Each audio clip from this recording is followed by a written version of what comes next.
By now, you know exactly what this is. As I speak, there are more than 31 million cases of COVID-19 recorded worldwide, reaching even world leaders.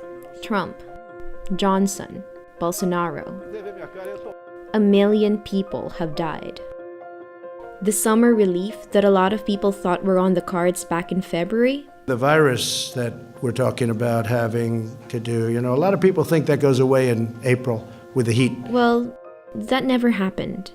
In fact, this summer saw a steady increase of coronavirus cases globally, with daily cases reaching far above the ones we saw in the spring. But now, winter is coming. What should we expect?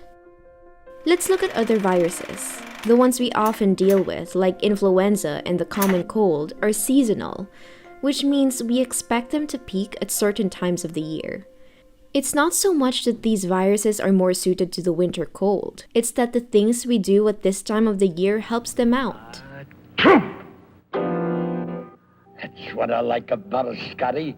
It's a tree sneezer. Think about it. In the winter, we gather in close quarters indoors, where there's often heating and no ventilation. Heat dries out the mucous membranes of our nasal passages, making it easier for virus to attach. And no ventilation means the virus sticks around for longer.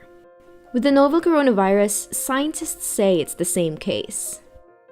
We know that certain things that happen in the winter do make for better conditions for a virus to be transmitted, especially a respiratory virus that's largely transmitted directly from human to human.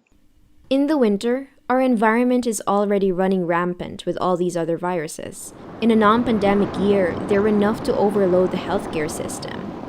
Case in point, seasonal influenza can cause hundreds of thousands of hospitalizations at any given year.